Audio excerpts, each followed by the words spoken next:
नमस्कार, खबरां दे इस बुलेटिन च तुहाडा स्वागत। मैं रजनी। पहला पेश ने चौंवियां खबरां। प्रधानमंत्री नरेंद्र मोदी ने कहा है कि विरोधी नहीं चाहते कि देश का किसान आज़ाद होवे। उन्होंने कहा कि खेती ਅਤੇ ਕਿਰਤ ਸੁਧਾਰਾਂ ਦੇ ਨਾਲ ਕਾਮੇ ਕਿਸਾਨ, ਨੌਜਵਾਨ ਅਤੇ ਮਹਿਲਾਵਾਂ ਸ਼ਕਤੀਸ਼ਾਲੀ ਹੋਣਗੀਆਂ। ਪੰਜਾਬ ਦੇ ਵਿੱਚ ਵੱਖ-ਵੱਖ ਕਿਸਾਨ ਜਥੇਬੰਦੀਆਂ ਵੱਲੋਂ ਖੇਤੀ ਕਾਨੂੰਨਾਂ ਦਾ ਵਿਰੋਧ ਜਾਰੀ। ਮੁਕਤਸਰ ਜ਼ਿਲ੍ਹੇ ਦੇ ਕਈ ਕਿਸਾਨਾਂ ਨੇ ਪਾਰਟੀਆਂ ਤੇ ਸਿਆਸਤ ਕਰਨ ਦਾ ਇਲਜ਼ਾਮ ਲਗਾਉਂਦਿਆਂ ਖੇਤੀ ਸੁਧਾਰ ਕਾਨੂੰਨਾਂ ਨੂੰ ਕਿਸਾਨਾਂ ਦੇ ਹੱਕ ਵਿੱਚ ਦੱਸਿਆ।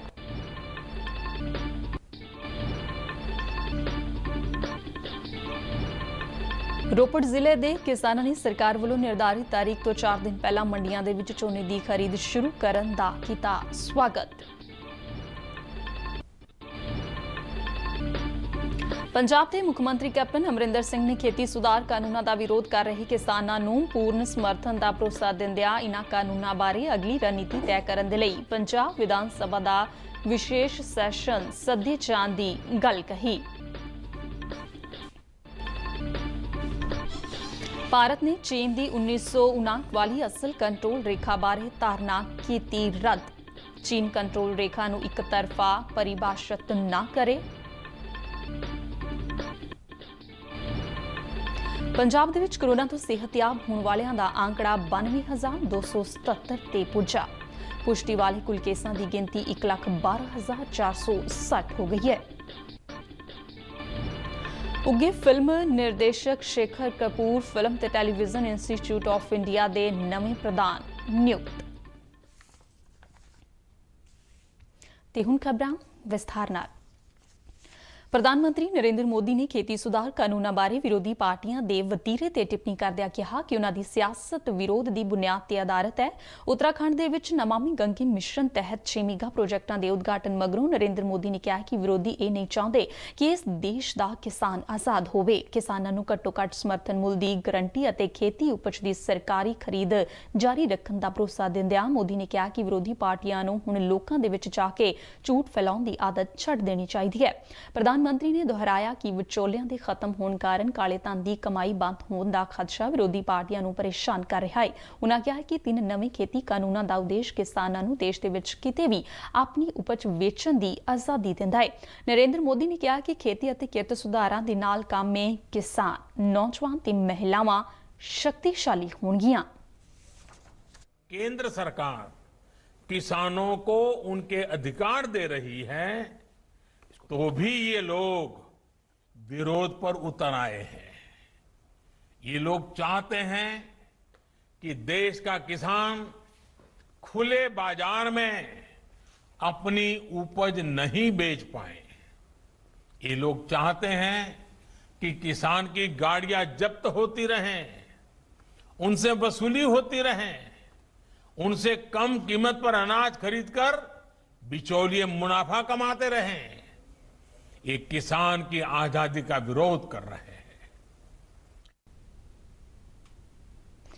ਭਾਰਤੀ ਜਨਤਾ ਪਾਰਟੀ ਪੰਜਾਬ ਦੇ ਪ੍ਰਧਾਨ ਅਸ਼ਵਨੀ ਸ਼ਰਮਾ ਨੇ ਕਿਹਾ ਕਿ ਬੀਜੇਪੀ ਨੇ ਸ਼੍ਰੋਮਣੀ ਅਕਾਲੀ ਦਲ ਦੇ ਨਾਲ ਇਨ੍ਹਾਂ ਖੇਤੀ ਕਾਨੂੰਨਾਂ ਬਾਰੇ ਲਗਾਤਾਰ ਵਿਚਾਰ ਸਾਂਝੇ ਕੀਤੇ ਸਨ ਅਤੇ ਅਕਾਲੀ ਦਲ ਵੀ ਇਨ੍ਹਾਂ ਕਾਨੂੰਨ ਤੋਂ ਸੰਤੁਸ਼ਟ ਹੋ ਕੇ ਲਗਾਤਾਰ 3 ਮਹੀਨੇ ਇਨ੍ਹਾਂ ਦਾ ਸਮਰਥਨ ਕਰਦਾ ਰਿਹਾ ਹੈ। ਪਰ ਆਖਰੀ ਮੌਕੇ ਅਕਾਲੀ ਦਲ ਦਾ ਵਿਰੋਧ ਸਿਆਸੀ ਕਾਰਨਾਂ ਕਰਕੇ ਹੈ। ਇਸੇ ਦੌਰਾਨ ਲੁਧਿਆਣੇ ਦੇ ਵਿੱਚ ਕੀਤੀ ਰੈਲੀ ਦੌਰਾਨ ਮੀਡੀਆ ਦੇ ਨਾਲ ਗੱਲਬਾਤ ਕਰਦਿਆਂ ਬੀਜੇਪੀ ਪ੍ਰਧਾਨ ਅਸ਼ਵਨੀ ਸ਼ਰਮਾ ਨੇ ਕਿਹਾ ਕਿ ਭਾਰਤੀ ਜਨਤਾ ਪਾਰਟੀ ਦਾ ਇਨ੍ਹਾਂ ਖੇਤੀ ਕਾਨੂੰਨਾਂ ਨੂੰ ਪਾਸ ਕਰਵਾਉਣ ਪਿੱਛੇ ਮਕਸਦ ਕਿਸਾਨਾਂ ਦਾ ਜੀਵਨ ਪੱਧਰ ਉੱਚਾ ਚੁੱਕਣਾ ਹੈ। ਪੰਜਾਬ ਦੇ ਵਿੱਚ 3 ਖੇਤੀ ਸੁਧਾਰ ਕਾਨੂੰਨਾਂ ਨੂੰ ਲੈ ਕੇ ਵੱਖ-ਵੱਖ ਕਿਸਾਨ ਜਥੇਬੰਦੀਆਂ ਵੱਲੋਂ ਅੰਦੋਲਨ ਜਾਰੀ ਹੈ। ਇਸ ਮੁੱਦੇ ਨੂੰ ਲੈ ਕੇ ਵੱਖ-ਵੱਖ ਪਾਰਟੀਆਂ ਵੱਲੋਂ ਸਿਆਸਤ ਵੀ ਸਿਖਰਾਂ ਤੇ ਹੈ। ਜਿੱਥੇ ਕਿਸਾਨ ਰੋਸ ਪ੍ਰਦਰਸ਼ਨ ਕਰ ਰਹੇ ਨੇ, ਉੱਥੇ ਕੁਝ ਕਿਸਾਨ ਅਜਿਹੇ ਵੀ ਨੇ ਜੋ ਕੇਂਦਰ ਵੱਲੋਂ ਲਿਆਂਦੇ ਗਏ ਖੇਤੀ ਕਾਨੂੰਨਾਂ ਦਾ ਸਮਰਥਨ ਕਰਦੇ ਨੇ ਅਤੇ ਇਹਨਾਂ ਕਾਨੂੰਨਾਂ ਨੂੰ ਕਿਸਾਨਾਂ ਦੇ ਹਿੱਤ ਵਿੱਚ ਦੱਸਦੇ ਨੇ।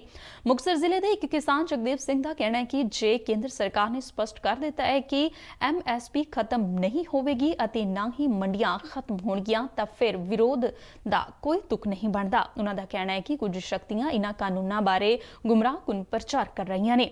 ਇਸੇ ਤਰ੍ਹਾਂ ਇੱਕ ਹੋਰ ਕਿਸਾਨ ਜਗਦੀਪ ਸਿੰਘ ਨੇ ਪ੍ਰਸਾਰ ਭਾਰਤੀ ਦੇ ਨੁਮਾਇੰਦੇ ਦੇ ਨਾਲ ਗੱਲਬਾਤ ਕਰਦਿਆਂ ਕਿਹਾ ਕਿ ਇਨ੍ਹਾਂ ਖੇਤੀ ਕਾਨੂੰਨਾਂ ਦੇ ਆਉਣ ਦੇ ਨਾਲ ਕਿਸਾਨਾਂ ਨੂੰ ਜਿੰਸ ਦਾ ਵੱਧ ਮੁੱਲ ਮਿਲੇਗਾ ਤੇ ਇਸ ਦੇ ਨਾਲ ਆੜਤੀ ਵਰਗ ਨੂੰ ਵੀ ਫਾਇਦਾ ਹੋਵੇਗਾ। ਜਗਦੀਪ ਸਿੰਘ ਕਹਿੰਦਾ ਹੈ ਕਿ ਨਵੇਂ ਕਾਨੂੰਨਾਂ ਦੇ ਲਾਗੂ ਹੋਣ ਦੇ ਨਾਲ ਖੇਤੀ ਜ਼ਮੀਨ ਦੇ ਠੇਕੇ ਦਾ ਭਾਅ ਵੀ ਵਧੇਗਾ, ਜਿਸ ਦਾ ਕਿਸਾਨਾਂ ਨੂੰ ਸਿੱਧਾ ਲਾਭ ਹੋਵੇਗਾ। ਕਿਸਾਨ ਮਨਿੰਦਰਪਾਲ ਸਿੰਘ ਦਾ ਕਹਿਣਾ ਹੈ ਕਿ ਪ੍ਰਧਾਨ ਮੰਤਰੀ ਨਰਿੰਦਰ ਮੋਦੀ ਦਾ ਇਰਾਦਾ ਬਿਲਕੁਲ ਸਾਫ਼ ਹੈ ਅਤੇ ਉਹਨਾਂ ਨੇ 2022 ਤੱਕ ਕਿਸਾਨਾਂ ਦੀ ਆਮਦਨ ਦੁੱਗਣੀ ਕਰਨ ਦੇ ਯਤਨ ਵਜੋਂ ਖੇਤੀ ਕਾਨੂੰਨ ਲਿਆਂਦੇ ਨੇ ਅਤੇ ਇਹਨਾਂ ਦਾ ਕਿਸਾਨਾਂ ਨੂੰ ਬਹੁਤ ਫਾਇਦਾ ਹੋਵੇਗਾ। ਮਨਿੰਦਰਪਾਲ ਸਿੰਘ ਨੇ ਕੇਂਦਰ ਸਰਕਾਰ ਵੱਲੋਂ ਕਿਸਾਨਾਂ ਦੀ ਭਲਾਈ ਦੇ ਲਈ ਲਿਆਂਦੀਆਂ ਗਈਆਂ ਸਕੀਮਾਂ ਦੀ ਵੀ ਸ਼ਲਾਘਾ ਕੀਤੀ। ਪੰਜਾਬ ਦੇ ਸਾਬਕਾ ਮੰਤਰੀ ਸੁਰਜੀਤ ਜਿਆਣੀ ਨੇ ਕਿਹਾ ਕਿ ਖੇਤੀ ਕਾਨੂੰਨ ਲਿਆ ਕੇ ਕੇਂਦਰ ਸਰਕਾਰ ਨੇ ਕਿਸਾਨਾਂ ਨੂੰ ਇੱਕ ਹੋਰ ਬਦਲ ਦਿੱਤਾ ਹੈ, ਜਿਸ ਦੇ ਨਾਲ ਉਸ ਦੀ ਆਮਦ ਦੁੱਗਣੀ ਹੋ ਸਕੇਗੀ। ਉਨ੍ਹਾਂ ਕਿਹਾ ਕਿ ਸਰਕਾਰ ਦੇ ਵਾਅਦੇ ਅਨੁਸਾਰ ਘੱਟੋ-ਘੱਟ ਸਮਰਥਨ ਮੁੱਲ ਵੀ ਰਹੇਗਾ ਅਤੇ ਮਾਰਕੀਟਿੰਗ ਦੇ ਨਵੇਂ ਰਸਤੇ ਵੀ ਖੁੱਲਣਗੇ, ਜੋ ਅੱਜ ਦੇ ਸਮੇਂ ਦੀ ਲੋੜ ਵੀ ਹੈ। ਖੇਤੀ ਕਾਨੂੰਨਾਂ ਦੇ ਵਿਰੋਧ ਬਾਰੇ ਸਵਾਲ ਦਾ ਜਵਾਬ ਦਿੰਦਿਆਂ ਜਿਆਣੀ ਨੇ ਕਿਹਾ ਕਿ ਇਸ ਤਰ੍ਹਾਂ ਦਾ ਵਿਰੋਧ ਪਹਿਲਾਂ ਵੇਖਿਆ ਜਾਂਦਾ ਹੈ, ਪਰ ਬਾਅਦ ਦੇ ਵਿੱਚ ਜਦ ਲੋਕਾਂ ਨੂੰ ਇਸ ਬਾਰੇ ਸਹੀ ਜਾਣਕਾਰੀ ਦਿੱਤੀ ਜਾਂਦੀ ਹੈ ਤਾਂ ਉਹ ਸਮਾਪਤ ਹੋ ਜਾਂਦਾ ਹੈ। ਉਨ੍ਹਾਂ ਕਿਹਾ ਕਿ ਵਿਰੋਧ ਨੂੰ ਸਮਾਪਤ ਕਰਨ ਦੇ ਲਈ ਹੀ ਉਨ੍ਹਾਂ ਵੱਲੋਂ ਇਹਨਾਂ ਕਾਨੂੰਨਾਂ ਦੀਆਂ ਖਾਸ ਗੱਲਾਂ ਲੋਕਾਂ ਨੂੰ ਦੱਸੀਆਂ ਜਾ ਰਹੀਆਂ ਨੇ। ਇਸੇ ਤਰ੍ਹਾਂ ਇੱਕ ਹੋਰ ਕਿਸਾਨ ਇਕਬਾਲ ਸਿੰਘ ਲਾਲਪੁਰਾ ਨੇ ਵੀ ਖੇਤੀ ਕਾਨੂੰਨਾਂ ਦਾ ਸਮਰਥਨ ਕਰਦਿਆਂ ਵਿਰੋਧ ਕਰ ਰਹੇ ਕਿਸਾਨਾਂ ਦੀ ਆਲੋਚਨਾ ਕੀਤੀ। ਉਨ੍ਹਾਂ ਇਲਜ਼ਾਮ ਲਗਾਇਆ ਕਿ ਸਿਆਸੀ ਪਾਰਟੀਆਂ ਆਪਣੇ ਸੋੜੇ ਹਿੱਤਾਂ ਦੀ ਖਾਤਰ ਕਿਸਾਨਾਂ ਨੂੰ ਭੜਕਾ ਰਹੀਆਂ ਨੇ। ਇਹਨਾਂ ਨੇ ਕਿਹਾ ਵੀ ਐਮਐਸਪੀ ਨਾ ਕਦੇ ਵੀ ਖਤਮ ਨਹੀਂ ਹੋਊਗੀ। ਦੂਜਾ ਸਭ ਤੋਂ ਵੱਡਾ ਭੁਲੇਖਾ ਸੀ ਮੰਡੀ ਦਾ ਜੀ, ਵੀ ਮੰਡੀ ਉਸ ਤਰ੍ਹਾਂ ਹੀ ਜਿਹੜੀ ਸਰਕਾਰੀ ਮੰਡੀ ਉਸ ਤਰ੍ਹਾਂ ਹੀ ਚਾਲੂ ਰਹੂਗੀ। ਜੇ ਕਿਸੇ ਨੇ ਪ੍ਰਾਈਵੇਟ ਮੰਡੀ 'ਚ ਆਪਦੀ ਫਸਲ ਵੇਚਣੀ ਹੈ ਤਾਂ ਉਹ ਪ੍ਰਾਈਵੇਟ 'ਚ ਵੇਚ ਸਕਦਾ, ਜਿਹਨੇ ਸਰਕਾਰੀ 'ਚ ਵੇਚਣੀ ਹੈ ਸਰਕਾਰੀ 'ਚ। ਕਿ ਆੜਤੀ ਭਾਈਚਾਰਾ ਜਿਹੜਾ ਸਾਡਾ ਕਹਿੰਦਾ ਹੈ ਨਾ ਕਿ ਮੈਂ ਖਤਮ ਹੋ ਜਾਵਾਂਗਾ, ਸਾਡਾ ਕੰਮ ਖਤਮ ਹੋ ਜਾਊ, ਉਹਨਾਂ ਦਾ ਕੰਮ ਆਉਣ ਵਾਲੇ ਦਿਨਾਂ ਦੇ ਵਿੱਚ ਡਬਲ ਹੋਣ ਜਾ ਰਿਹਾ। ਕਿਵੇਂ ਡਬਲ ਹੋਣ ਜਾ ਰਿਹਾ?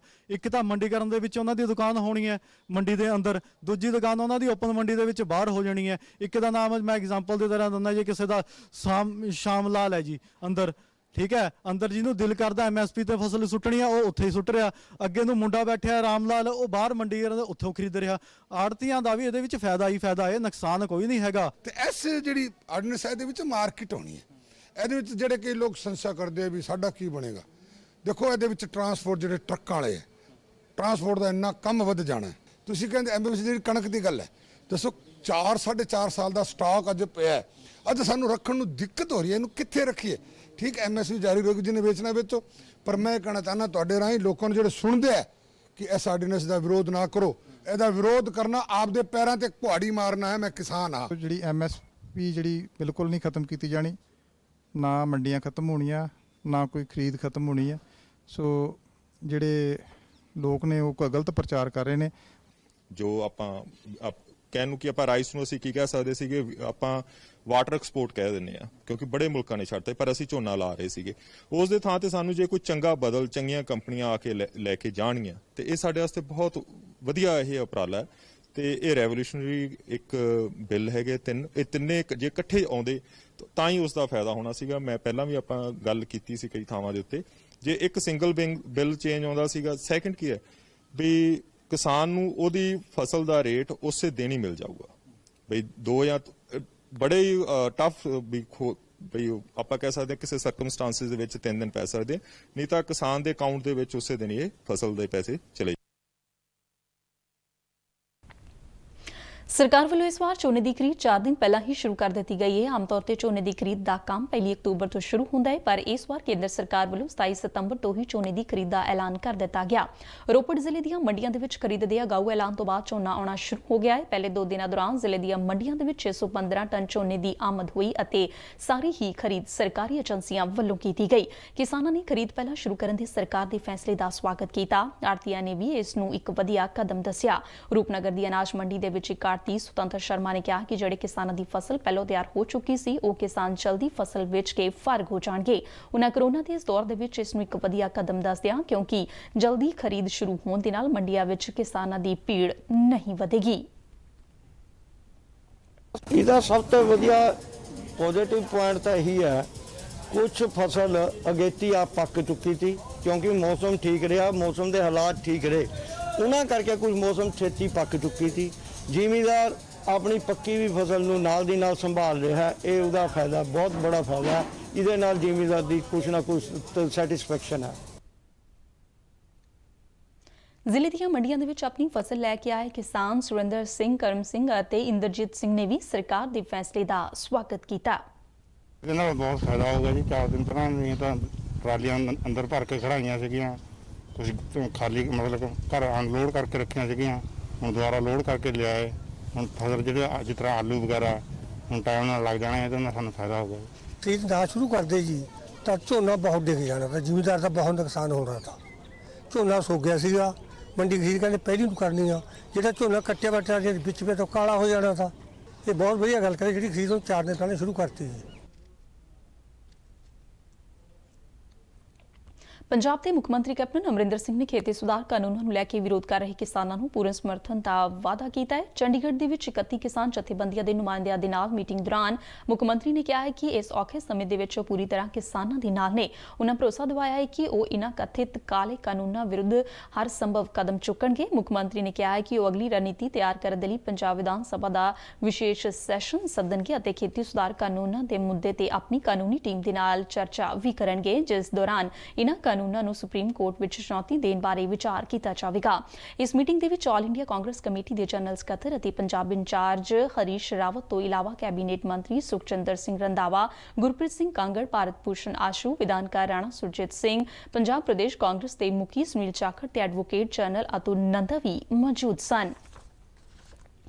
ਭਾਰਤ ਨੇ ਚੀਨ ਦੀ 1959 ਦੀ ਅਸਲ ਕੰਟਰੋਲ ਰੇਖਾ ਬਾਰੇ ਧਾਰਨਾ ਰੱਦ ਕਰ ਦਿੱਤੀ ਹੈ। ਭਾਰਤ ਨੇ ਚੀਨ ਨੂੰ ਇਹ ਵੀ ਤਾੜਨਾ ਕੀਤੀ ਹੈ ਕਿ ਉਹ ਅਸਲ ਕੰਟਰੋਲ ਰੇਖਾ ਦੀ ਇੱਕ ਤਰਫਾ ਵਿਆਖਿਆ ਕਰਨ ਤੋਂ ਬਾਜ਼ ਆਵੇ। ਅਸਲ ਕੰਟਰੋਲ ਰੇਖਾ ਨੂੰ ਲੈ ਕੇ ਚੀਨ ਦੀ ਸਥਿਤੀ ਬਾਰੇ ਚੀਨ ਦੇ ਵਿਦੇਸ਼ ਮੰਤਰਾਲੇ ਦੀ ਰਿਪੋਰਟ ਦਾ ਹਵਾਲਾ ਦਿੰਦਿਆਂ ਵਿਦੇਸ਼ ਮੰਤਰਾਲੇ ਦੇ ਬੁਲਾਰੇ ਅਨੁਰਾਗ ਸ਼੍ਰੀਵਾਸਤਵ ਨੇ ਨਵੀਂ ਦਿੱਲੀ ਦੇ ਵਿੱਚ ਪੱਤਰਕਾਰਾਂ ਨੂੰ ਦੱਸਿਆ ਕਿ ਭਾਰਤ ਨੇ ਅਸਲ ਕੰਟਰੋਲ ਰੇਖਾ ਨੂੰ ਲੈ ਕੇ ਚੀਨ ਦੀ 1959 ਵਾਲੀ ਇੱਕ ਤਰਫਾ ਪਰਿਭਾਸ਼ਾ ਨੂੰ ਕਦੇ ਵੀ ਸਵੀਕਾਰ ਨਹੀਂ ਕੀਤਾ। ਉਨ੍ਹਾਂ ਕਿਹਾ ਕਿ ਭਾਰਤ ਆਪਣੇ ਪੱਖ ਤੋਂ ਸ਼ੁਰੂ ਤੋਂ ਹੀ ਕਾਇਮ ਹੈ ਅਤੇ ਚੀਨ ਸਮੇਤ ਸਭ ਨੂੰ ਇਸ ਦੀ ਜਾਣਕਾਰੀ ਹੈ। ਉਸਨੇ ਇਸ ਸੰਦਰਭ ਦੇ ਵਿੱਚ ਅਸਲ ਕੰਟਰੋਲ ਰੇਖਾ ਤੇ ਅਮਨ ਸ਼ਾਂਤੀ ਬਣਾਈ ਰੱਖਣ ਦੇ ਲਈ 1993 ਦੇ ਸਮਝੌਤੇ, 1996 ਦੇ ਵਿਸ਼ਵਾਸ ਬਣਾਈ ਰੱਖਣ ਵਾਲੇ ਉਪਾਵਾਂ ਸੰਬੰਧੀ ਕਰਾਰ ਅਤੇ 2005 ਦੇ ਸਮਝੌਤੇ ਅਤੇ ਸਰਹੱਦੀ ਮਾਮਲੇ ਦੇ ਹੱਲ ਦੇ ਲਈ ਰਾਜਨੀਤਿਕ ਪੈਮਾਨਿਆਂ ਤੇ ਦਿਸ਼ਾ ਨਿਰਦੇਸ਼ਾਂ ਤੇ ਸਿਧਾਂਤਾਂ ਬਾਰੇ 205 ਦੇ ਸਮਝੌਤੇ ਦਾ ਜ਼ਿਕਰ ਕੀਤਾ। ਉਪ ਰਾਸ਼ਟਰਪਤੀ ਐਮ ਵੈਂਕਈਆ ਨਾਇਡੂ ਦਾ ਕੋਰੋਨਾ ਟੈਸਟ ਪੋਜ਼ਿਟਿਵ ਆਇਆ। ਉਹਨਾਂ ਨੇ ਕੋਵਿਡ-19 ਦੇ ਲਈ ਆਪਣਾ ਰੂਟੀਨ ਟੈਸਟ ਕਰਵਾਇਆ ਸੀ। ਉਪ ਰਾਸ਼ਟਰਪਤੀ ਦੇ ਸਕੱਤਰੇਤ ਨੇ ਕਿਹਾ ਹੈ ਕਿ ਸ਼੍ਰੀ ਨਾਇਡੂ ਅਸਿੰਪਟੋਮੈਟਿਕ ਅਤੇ ਤੰਦਰੁਸਤ ਨੇ ਤੇ ਉਪ ਰਾਸ਼ਟਰਪਤੀ ਦੀ ਪਤਨੀ ਊਸ਼ਾ ਨਾਇਡੂ ਦਾ ਟੈਸਟ ਨੈਗੇਟਿਵ ਆਇਆ, ਪਰ ਡਾਕਟਰਾਂ ਨੇ ਦੋਵਾਂ ਨੂੰ ਇਕਾਂਤਵਾਸ ਵਿੱਚ ਰਹਿਣ ਦੀ ਸਲਾਹ ਦਿੱਤੀ ਹੈ। ਪੰਜਾਬ ਦੇ ਵਿੱਚ ਬੀਤੇ ਦਿਨ 1932 ਕੋਰੋਨਾ ਮਰੀਜ਼ ਸਿਹਤਯਾਬ ਹੋਏ, ਜਿਸ ਦੇ ਨਾਲ ਸਿਹਤਯਾਬ ਹੋਣ ਵਾਲੇ ਵਿਅਕਤੀਆਂ ਦਾ ਅੰਕੜਾ 92,277 ਹੋ ਗਿਆ ਹੈ। ਪੰਜਾਬ ਦੇ ਸਿਹਤ ਵਿਭਾਗ ਵੱਲੋਂ ਜਾਰੀ ਮੀਡੀਆ ਬੁਲੇਟਿਨ ਦੇ ਵਿੱਚ ਦੱਸਿਆ ਗਿਆ ਕਿ ਬੀਤੇ ਦਿਨ 1100 ਕੋਵਿਡ ਦੀ ਪੁਸ਼ਟੀ ਵਾਲੇ ਨਵੇਂ ਮਰੀਜ਼ ਸਾਹਮਣੇ ਆਉਣ ਦੇ ਨਾਲ ਪੁਸ਼ਟੀ ਵਾਲੇ ਕੇਸਾਂ ਦੀ ਕੁੱਲ ਗਿਣਤੀ 1,12,460 ਹੋ ਗਈ ਹੈ। ਪੰਜਾਬ ਦੇ ਵਿੱਚ ਬੀਤੇ ਦਿਨ 23,409 ਟੈਸਟ ਕੀਤੇ ਗਏ, ਜਿਸ ਦੇ ਨਾਲ ਸੂਬੇ ਦੇ ਵਿੱਚ ਕੁੱਲ ਟੈਸਟਾਂ ਦਾ ਅੰਕੜਾ 1,81,086 ਹੋ ਗਿਆ ਹੈ। ਪ੍ਰਸਿੱਧ ਫਿਲਮਾਰਜ਼ ਸ਼ੇਖਰ ਕਪੂਰ ਨੂੰ ਫਿਲਮ ਤੇ ਟੈਲੀਵਿਜ਼ਨ ਇੰਸਟੀਚਿਊਟ ਆਫ ਇੰਡੀਆ ਦਾ ਨਵਾਂ ਪ੍ਰਧਾਨ ਨਿਯੁਕਤ ਕੀਤਾ ਗਿਆ ਹੈ ਅਤੇ ਉਹ FTII ਗਵਰਨਿੰਗ ਕੌਂਸਲ ਦੇ ਚੇਅਰਮੈਨ ਵੀ ਹੋਣਗੇ। ਸ਼ੇਖਰ ਕਪੂਰ ਨੇ ਕਈ ਚਰਚਿਤ ਫਿਲਮਾਂ ਦੇ ਲਈ ਨਿਰਦੇਸ਼ਨ ਦਿੱਤਾ ਹੈ, ਜਿਸ ਨੂੰ ਦਰਸ਼ਕਾਂ ਵੱਲੋਂ ਭਰਪੂਰ ਹੁੰਗਾਰਾ ਮਿਲਿਆ ਹੈ। ਇਨ੍ਹਾਂ ਫਿਲਮਾਂ ਦੇ ਵਿੱਚ ਮਾਸੂਮ, ਮਿਸਟਰ ਇੰਡੀਆ, ਬੈਂਡਿਟ ਕੁਈਨ ਅਤੇ ਐਲਿਜ਼ਾਬੈਥ ਸ਼ਾਮਿਲ ਨੇ। ਸੂਚਨਾ ਤੇ ਪ੍ਰਸਾਰਣ ਮੰਤਰੀ ਪ੍ਰਕਾਸ਼ ਜਾਵੜੇਕਰ ਨੇ ਕਿਹਾ ਕਿ ਸ਼ੇਖਰ ਕਪੂਰ ਆਪਣੇ ਵੱਡੇ ਤੇ ਭਰਪੂਰ ਤਜਰਬੇ ਦੇ ਨਾਲ ਸੰਸਥਾ ਨੂੰ ਹੋਰ ਉਚਾਈਆਂ ਤੇ ਲੈ ਕੇ ਜਾਣਗੇ। ਉਨ੍ਹਾਂ ਵਿਸ਼ਵਾਸ ਪ੍ਰਗਟ ਕੀਤਾ ਹੈ ਕਿ ਸਾਰੇ ਇਸ ਨਿਯੁਕਤੀ ਦਾ ਸਵਾਗਤ ਕਰਨਗੇ। ਬੁਲਟਨ ਦੇ ਅਖੀਰ ਵਿੱਚ ਚੋਣਵੀਆਂ ਖਬਰਾਂ ਇੱਕ ਵਾਰ ਫਿਰ ਤੋਂ। ਪ੍ਰਧਾਨ ਮੰਤਰੀ ਨਰਿੰਦਰ ਮੋਦੀ ਨੇ ਕਿਹਾ ਕਿ ਵਿਰੋਧੀ ਨਹੀਂ ਚਾਹੁੰਦੇ ਕਿ ਦੇਸ਼ ਦਾ ਕਿਸਾਨ ਆਜ਼ਾਦ ਹੋਵੇ। ਉਨ੍ਹਾਂ ਕਿਹਾ ਕਿ ਖੇਤੀ ਅਤੇ ਕਿਰਤ ਸੁਧਾਰਾਂ ਦੇ ਨਾਲ ਕਾਮੀ ਕਿਸਾਨ, ਨੌਜਵਾਨ ਅਤੇ ਮਹਿਲਾਵਾਂ ਸ਼ਕਤੀਸ਼ਾਲੀ ਹੋਣਗੀਆਂ। ਪੰਜਾਬ ਦੇ ਵਿੱਚ ਵੱਖ-ਵੱਖ ਕਿਸਾਨ ਜਥੇਬੰਦੀਆਂ ਵੱਲੋਂ ਖੇਤੀ ਕਾਨੂੰਨਾਂ ਦਾ ਵਿਰੋਧ ਜਾਰੀ।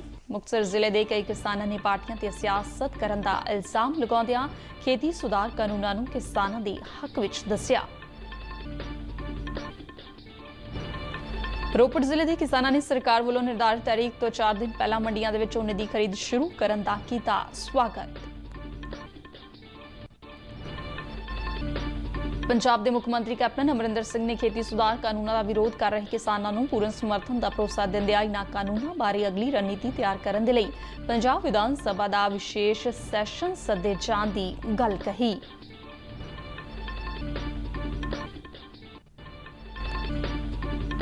ਭਾਰਤ ਨੇ ਚੀਨ ਦੀ 1959 ਵਾਲੀ ਅਸਲ ਕੰਟਰੋਲ ਰੇਖਾ ਬਾਰੇ ਧਾਰਨਾ ਕੀਤੀ ਰੱਦ।